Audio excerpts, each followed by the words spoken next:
Mesdames et messieurs, bonsoir. Merci d'avoir choisi RTI 1 à la une de ce 20h. Le président de la République, Alassane Ouattara, a fait des dons aux populations et pour les fêtes de fin d'année, des kits alimentaires ont été distribués dans les 13 communes du district d'Abidjan. Le ministre-gouverneur Robert Begré-Mambé a réitéré la solidarité et le soutien du chef de l'État aux familles défavorisées en cette période de fête. La Côte d'Ivoire réalise avec succès la première transplantation hépatique et devient le premier pays de l'Afrique de l'Ouest à faire cette intervention avec le concours de partenaires égyptiens. Une bonne nouvelle portée par le ministre ivoirien de la Santé et les experts égyptiens au chef du gouvernement Patrick Kachi. L'Association pour les devoirs et les droits des chauffeurs en Côte d'Ivoire et le Haut Conseil des transporteurs organisent la journée nationale des chauffeurs. Les femmes conductrices sont cooptées pour servir d'exemple afin de valoriser le métier de conducteur professionnel et sensibiliser les acteurs sur le code de la route. La France a franchi ce mercredi 29 décembre pour la première fois le seuil des 200 000 cas de contamination Covid-19 en seulement 24 heures.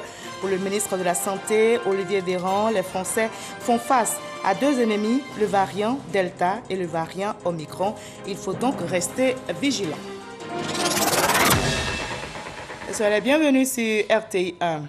C'était un défi au plan sanitaire, il a été relevé. La Côte d'Ivoire réalise avec succès la première transplantation hépatique et devient ainsi le premier pays de l'Afrique de l'Ouest à faire cette intervention avec le concours de partenaires égyptiens.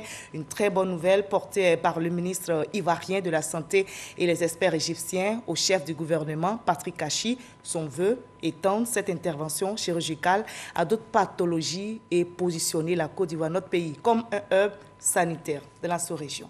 Sidonie Davila.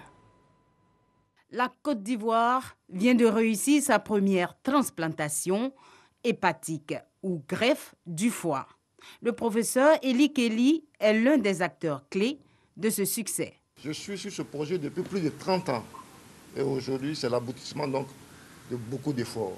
En instituant ce programme à Abidjan, nous allons donc permettre à nos concitoyens d'avoir accès. Notre souci, c'est de pouvoir réaliser avec aisance et sans complication l'acte. La transplantation hépatique est la solution de la dernière chance en cas de maladie grave du foie. Une opération très délicate réalisée conjointement par des spécialistes ivoiriens et égyptiens. Les deux délégations à la primature ont rendu compte au Premier ministre de leur exploit. Le message clair, c'est que la Côte d'Ivoire, elle peut faire greffe hépatique maintenant. Elle peut être un centre de greffe hépatique, de chirurgie hépatique et pancréatique avancée. Et j'espère qu'on va continuer la collaboration. Selon les experts, depuis 2017, 31 personnes sont en attente d'une transplantation du foie. Un chiffre qui a certainement évolué à nos jours. La première initiative a été réalisée avec une femme âgée de 60 ans le lundi dernier. Une performance qui réjouit la tutelle. Le professeur Kelly et ses collaborateurs du CHU du Treichville ont pu donc faire une formation avec l'appui de l'OMS en Égypte, qui a une longue expérience donc, de transplantation donc, de foie. Et après, donc, nous avons invité l'équipe égyptienne à venir sur notre sol pour évaluer donc, le plateau technique. Donc, nous avons retenu l'Institut de cardiologie d'Abidjan comme un centre capable donc, de faire ce type d'opération. Pour le chef du gouvernement, Patrick Kachi, cet exploit en matière sanitaire est un gage de progrès qu'il salue. L'objectif de la Côte d'Ivoire fixé par son Excellence Monsieur le Président de la République, c'est de faire de la Côte d'Ivoire un centre d'excellence, de référence et un hub sanitaire.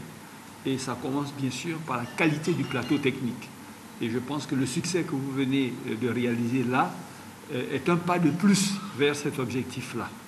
Nous souhaiterons donc vous remercier, encourager nos collaborateurs et nos chirurgiens ivoiriens de continuer, je dirais, dans cette voie-là qui contribue à améliorer quelque chose d'extrêmement important pour le président, qui est la qualité des soins qui sont donnés aux populations ivoiriennes. Le Premier ministre ne manquera pas de saluer l'accompagnement considérable de l'OMS lors de la transplantation du foie, une opération au cours de laquelle la présence remarquée des spécialistes ghanéens comme observateurs a été remarquée. Et on reste confiant, on reste mobilisé contre le coronavirus.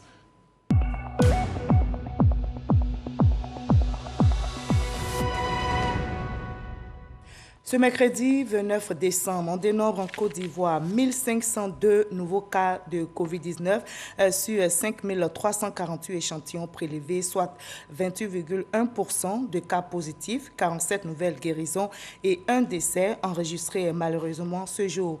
Au 29 décembre, la Côte d'Ivoire, notre pays, compte 66 568 cas confirmés, dont 61 424 guéris et 708 décès et 4 436 cas actifs. Allez, on reste vigilant et on continue de respecter les gestes barrières.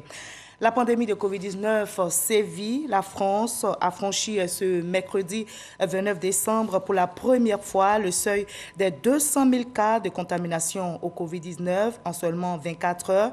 Le ministre de la Santé, Olivier Véran, évoquant la situation devant l'Assemblée nationale, parle d'un raz-de-marée.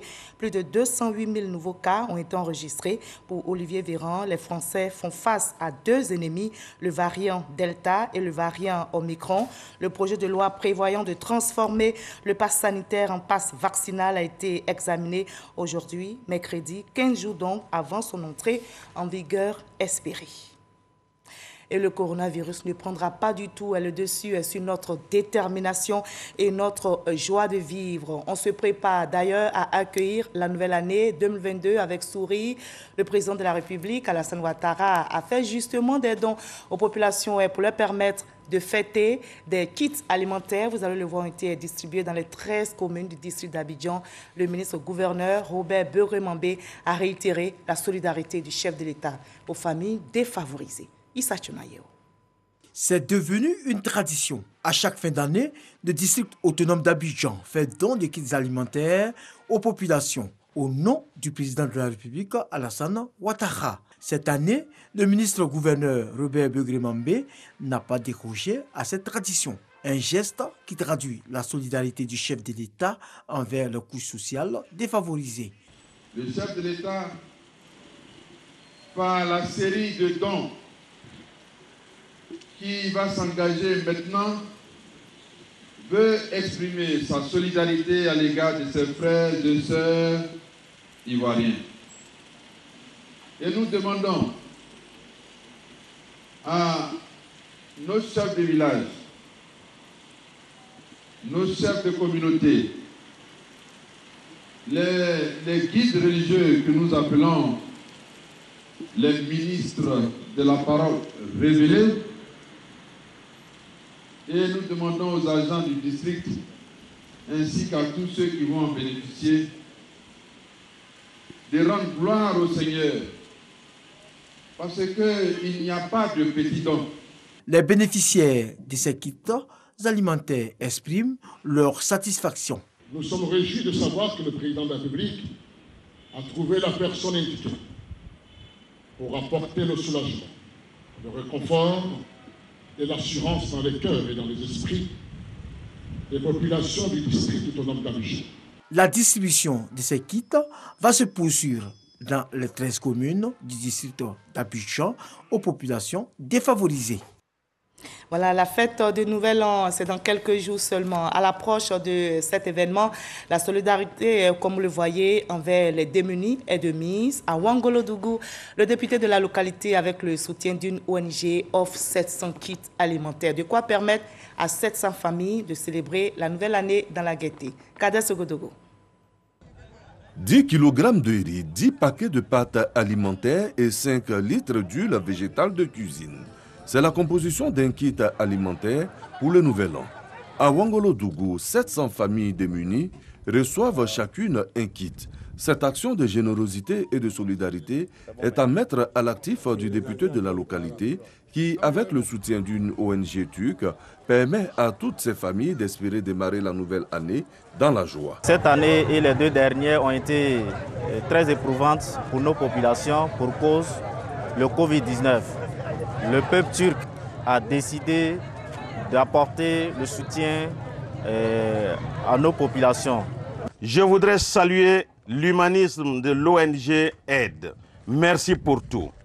Allah le Tout-Puissant vous accorde sa grâce, qu'il vous guide vers d'autres partenaires capables d'aider à aider des millions d'autres démunis.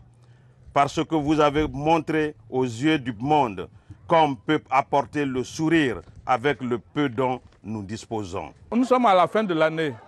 Si la population a eu un don comme ça, tout le monde va fêter très bien. C'est ce que le président Alassane demande, de collaborer avec la population, de travailler avec la population, de chercher à aider la population. Et c'est ce que Traoré Idrissa fait. Une autre bonne nouvelle pour les populations de Ouangolodougou. Dans le village de Zanifol-Vogo et le quartier Koko, le député offre 2 pompes à motricité humaine. L'eau, source de vie, doit être disponible, surtout en cette période de saison sèche. C'est tout le sens du don du député Traoré Idrissa. Conseil, feu d'artifice, la fête du Nouvel An s'annonce belle à Ouangolodougou.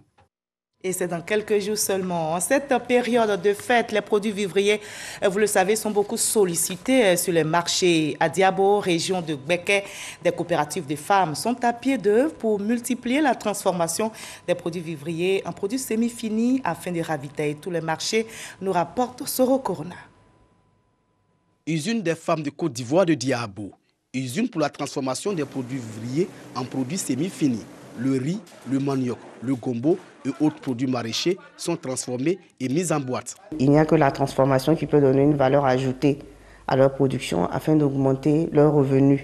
Donc ici, à disposition, le local pour les coopératives, les femmes de venir transformer. Pour ces fêtes de fin d'année, les coopératives membres de cette usine sont en intense activité pour satisfaire la clientèle. Nous nous sommes préparés depuis la saison des pluies, les semences, pour avoir suffisamment de gnagnan, suffisamment de gombo sec pour faire le djunglé, suffisamment de riz, suffisamment de manioc pour faire la tchéké et pour faire le placali. Donc nous sommes prêts et c'est vraiment avec joie que nous accueillons les clients qui viennent de partout. Des grossistes et des restauratrices sont fréquents à l'usine pour s'assurer de rentrer en possession de leurs commandes à temps.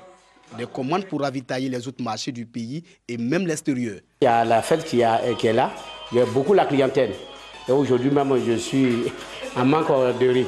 Donc je suis venu faire un peu la pression pour que je puisse avoir une forte quantité parce que la demande est forte chez moi. C'est par rapport à la fête que je viens acheter un peu de gnagnan, placali, djunglé.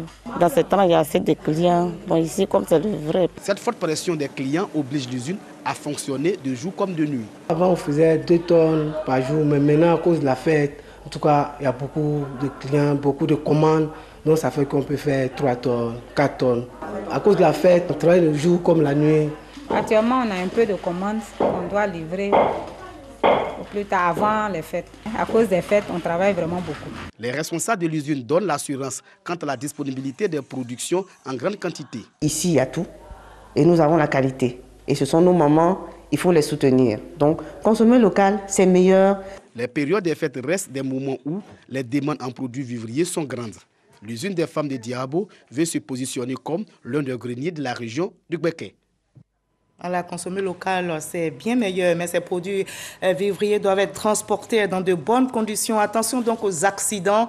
Les périodes des fêtes sont les moments, vous le savez, où les accidents de la circulation connaissent une hausse et qui endeuillent ainsi de nombreuses familles. C'est pourquoi à Yamoussoukro, pour réduire ces accidents, le ministère des Transports est sur le terrain pour sensibiliser les transporteurs sur la sécurité routière. On en sait plus avec notre reporter sur Corona. Les données du ministère des Transports font état de 6 308 accidents de la circulation enregistrés sur les routes ivoiriennes depuis le début de l'année 2021. Des accidents qui ont occasionné 956 morts pour 9 466 blessés. À l'origine de ces accidents, les mauvais stationnements, le manque d'extincteurs et de boîtes à pharmacie pour les premiers soins. Ces accidents connaissent une hausse en période de fête. Pour ces fêtes de fin d'année, le ministère des Transports met un accent particulier sur l'utilisation des kits de voyage. Kit de voyage composé du triangle, de l'extincteur et de médicaments. À Yamoussoukro, les agents du ministère des Transports sont dans les rues pour la sensibilisation des usagers. La plupart des accidents qui se produisent sur la route sont dus au mauvais stationnement. Ce mauvais stationnement peut être réduit par l'utilisation des kits de transport. Les camions qui coûtent 100 millions brûlent par manque d'extincteurs. Lorsque survient un accident, si le chauffeur a un petit outil de premier soin, cela pourrait réduire le nombre de décès. Donc, pendant cette campagne-là de fin d'année, nous allons mettre l'accent sur ces 3 éléments. Les responsables des transporteurs soutiennent cette activité qui peut permettre de réduire les accidents de la circulation. Ils s'engagent alors à relayer la sensibilisation dans les gares routières du pays. Nous, on a été sensibilisés. Nous, à nos tours, ça va aller sensibiliser nos chauffeurs. Pour les dire, après les fêtes, il y a une autre vie. Donc, on conduit prudemment, de respecter les feux, les panneaux stop, d'éviter les dépassements dans les virages, de tout faire pour rentrer les passagers en bon port. Ces séances de sensibilisation des transporteurs sur l'utilisation des kits de voyage vont continuer jusqu'au 5 janvier 2022.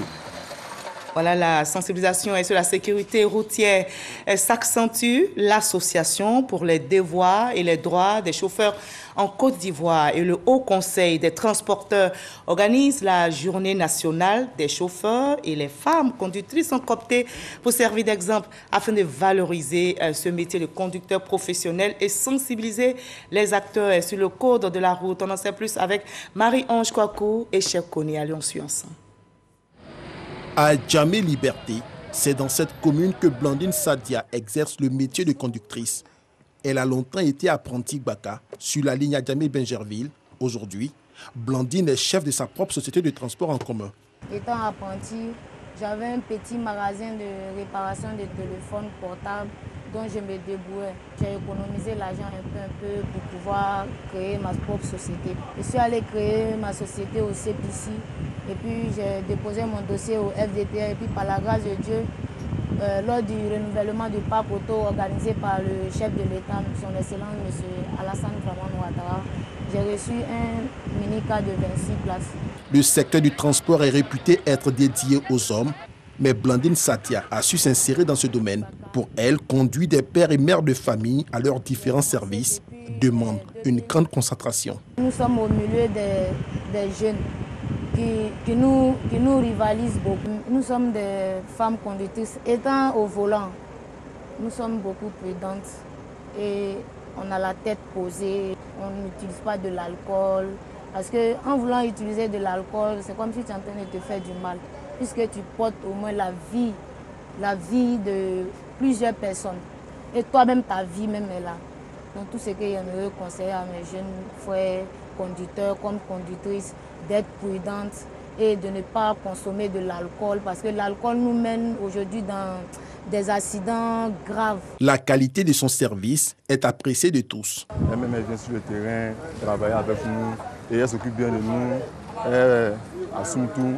En tant qu'une femme, la tâche est très difficile, mais elle arrive quand même à se maintenir et beaucoup je l'admire. Jouant un rôle primordial dans le processus de la sécurité routière, les conductrices ont été célébrées à l'occasion de la 3e journée nationale des chauffeurs de Côte d'Ivoire au siège du Haut Conseil des transporteurs de Côte d'Ivoire. Tout du thème, la conduite professionnelle, quel impact sur la sécurité routière. Nous constatons de plus en plus que la gente féminine s'intéresse beaucoup plus au métier de chauffeur.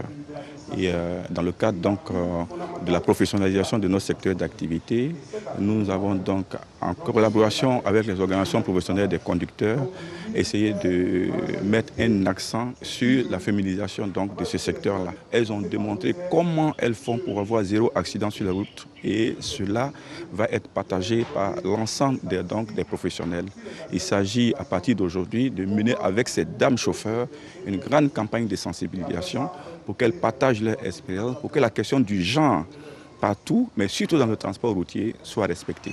Selon les statistiques officielles, en Côte d'Ivoire, l'imprudence des conducteurs constitue une cause des accidents de la circulation qui occasionne 600 morts et 13 000 blessés par an. Voilà, c'était l'exemple des femmes conductrices, un reportage réalisé pour vous par Marie-Ange Kouakou et Cheikh Kone. La première étape de la consultation nationale des femmes pour le commerce de la zone de libre-échange continentale et africaine, ZLECAf, s'est tenue hier même ici à Abidjan et financée par le GIZ en collaboration avec le ministère de la Femme, de la Famille et de l'Enfant. Ce projet a pour but d'informer et de sensibiliser les femmes sur leur autonomisation dans le commerce transfrontalier. Espérance Diakale, Jean-Jacques Kwame nous explique. Femmes engagées dans les secteurs de l'agro-industrie, l'artisanat, l'import-export et les télécommunications qui ont été sélectionnés pour participer à cette session. Objectif, enregistrer les besoins et défis que rencontrent ces femmes et faire des recommandations pour les perspectives d'avenir. Aujourd'hui, je trouve que le panel est d'une grande qualité puisque les femmes entrepreneurs ont beaucoup de vigueur et beaucoup d'idées pour améliorer leur business et pour sortir leur épingle du jeu. Jusque-là, je faisais que sur mes propres moyens, avec les petites informations que j'avais. Et aujourd'hui, j'ai les yeux grands ouverts face à toutes les opportunités en réalité qui s'offrent à nous. La zone de libre-échange continentale et africaine, ZLECAf, s'engage à favoriser l'ouverture des marchés dans les secteurs clés afin que la femme africaine occupe une meilleure place dans le commerce transfrontalier. Cette consultation, c'est un premier cadre que nous avons initié en partenariat avec le comité national ZLECAf pour recueillir les points de vue des femmes dans le cadre du commerce et particulièrement par rapport à l'accès au marché de la zone de libre-échange continentale. Cette initiative a eu le soutien du gouvernement car il s'agit de booster les statistiques des femmes entrepreneurs. Vous avez parfaitement compris que les femmes constituent un poids économique et un potentiel important qui est encore inexploité. Que leur participation effective à la vie sociale, économique et culturelle constitue un véritable enjeu du développement durable dans notre pays. Cette concertation est la première parmi les 4 sessions. Elle va se poursuivre en 2022 dans les villes de l'intérieur du pays. La récompense après l'effort, 43 soldats du feu ont été distingués pour leur dévouement et leur courage. Ils ont été célébrés au JSPM, le groupement des sapeurs-pompiers militaires, par leur hiérarchie au titre de l'année 2021. Ces militaires ont tous été médaillés. Ils ont reçu notamment les médailles de sauvetage, échelon or, échelon argent et échelon de bronze. Le témoignage est signé Abou Sanogo. Le groupement des sapeurs-pompiers militaires célèbre l'excellence. 43 soldats du feu et 6 personnalités civiles ont vu leur mérite reconnu pour leur engagement, leur constance, leur dévouement, leur don de soi et leur esprit de sacrifice. Ils ont, par des actions décisives, contribué significativement au rayonnement du groupement des sapeurs-pompiers militaires. Et ils ont donc reçu dans l'ordre la médaille de sauvetage échelon or, la médaille de sauvetage échelon argent et la médaille de sauvetage échelon bronze. Cette décoration marque la reconnaissance de la hiérarchie et donne l'envie aux récipiendaires que nous sommes à fournir d'amples efforts et à travailler dans l'excellence.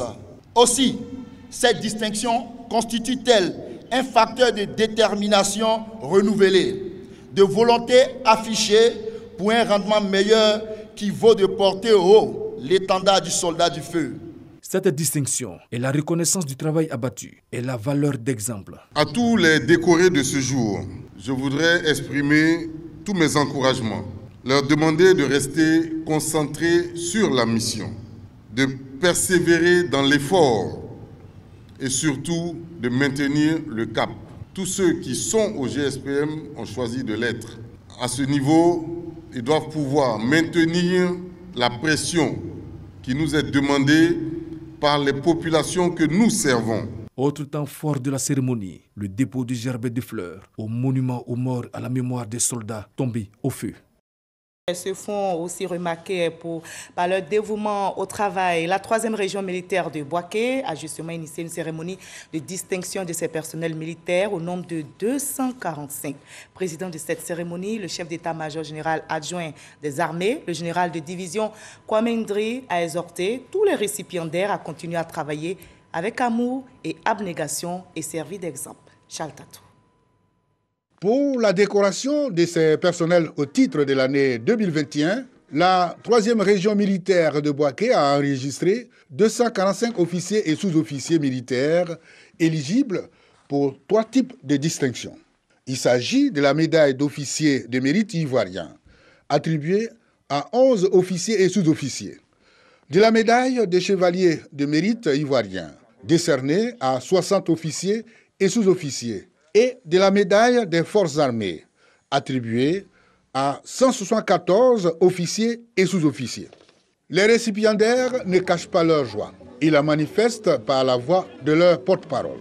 Cette décoration traduit tout l'effort, le sacrifice et la considération que nos chefs ont bien voulu nous témoigner en ce jour. Elles resteront gravées dans nos mémoires de soldats car elles constituent un symbole fort de haute considération. Le colonel-major Fofana Loseni, commandant la 3e région militaire, félicite et encourage les distingués. Quant au président de la cérémonie, il les exhorte à continuer le travail avec amour, abnégation et loyauté. Des militaires qui totalisent au moins 13 ans de service ayant fait montre d'une compétence professionnelle. Je voudrais, au nom de Monsieur le général de corps d'armée, chef état-major général des armées, vous adresser mes vives félicitations. Récipiendaire, arborez fièrement votre médaille, car elle matérialise un parcours professionnel exemplaire et laisse à la postérité le témoignage éloquent de votre comportement civique exemplaire et de votre engagement indéfectible au service des forces armées et de la patrie. Cette décoration s'inscrit dans le cadre des cérémonies de distinction initiées par l'état-major général des armées. Les élèves ne sont pas aussi oubliés en cette fin d'année. Les meilleurs élèves du Guémon ont reçu des récompenses. C'est une initiative de Gouza Naonou, résidente en France, et elle appelle toutes les populations au vivre ensemble et à la paix. Eve Bouy pour le reportage. Guéébli, Guézon et Diokoué. Plus de 2000 enfants de ces localités du département de Diokoué, région du Guémon, vivent des instants magiques en cette fin d'année. Animation, danse, concours de beauté, sport, repas, distribution de jouets. La caravane Noël pour tous de l'association Idée de Paix est à sa 3e édition. Ces enfants sont principalement issus des couches défavorisées. Les localités de Guéébli et de Guézon ont été choisies parce qu'en 2020 et 2021, des événements y ont occasionné une fissure du tissu social. L'occasion est donc utilisée pour exhorter les populations à vivre dans l'union, la fraternité et la paix. Je voudrais que les enfants soient au cœur du processus de réconciliation. Parce que la réconciliation est toujours axée et ciblée sur les adultes, sur les partis politiques, sur les leaders politiques. Et on oublie très souvent les enfants qui sont les premières cibles. Et pour cette fin d'année, je souhaite que la paix pour la Côte d'Ivoire, la cohésion sociale renforcée, la réconciliation forte pour une paix durable. L'association a aussi récompensé les 50 meilleurs élèves du lycée moderne de Diokoué et réparé un pan de la clôture abîmée. Les responsables des Idées de Paix annoncent que les initiatives de solidarité vont se multiplier en 2022 et cela dans d'autres régions du pays. Voilà, et on garde le sourire, on reste dans l'ouest ivoirien où plusieurs localités, toutes situées dans le département de Danané, ont reçu des ouvrages socio-éducatifs dans des salles de classe, des bureaux et des cantines scolaires. La livraison de ces ouvrages s'est faite en présence de la secrétaire d'État chargée de la protection sociale. Maï Clarisse, on retrouve notre correspondant sur place, Eve Bouy. Un bâtiment de 3 classes plus bureaux, une cantine scolaire et des latrines pour l'EPP Doualeux, le forage du village réhabilité, un bâtiment de 3 classes pour l'EPP Bantopleu, du matériel de sonorisation pour la jeunesse, un bâtiment de 3 classes plus bureaux pour l'EPP L'Ample 2 et une cantine scolaire pour l'EPP Coin Oulé. Ce sont entre autres les infrastructures socio-éducatives offertes à ces 4 villages du département de Danané. Un soulagement pour les populations bénéficiaires. Ça aide les élèves parce qu'on sait que quand il n'y a pas de cantine, vraiment ça fatigue les enfants. Nous sommes dans une zone rurale où à midi, les parents sont partis au champ. Et s'il n'y a pas de cantine pour que les enfants puissent mettre quelque chose dans le ventre, c'est difficile. C'est une action solidaire de la Fondation Kouma Edwige Dieti, dont la présidente est une fille de Danané. L'amour qu'on a pour notre région nous oblige à nous investir dans les actions de développement. Et je veux contribuer, apporter ma petite touche à l'amélioration du cadre éducatif de nos enfants dans la région du Tonkin. C'est ce que je fais. Une initiative soutenue et encouragée par la secrétaire d'État chargée de la protection sociale, marraine des cérémonies d'inauguration.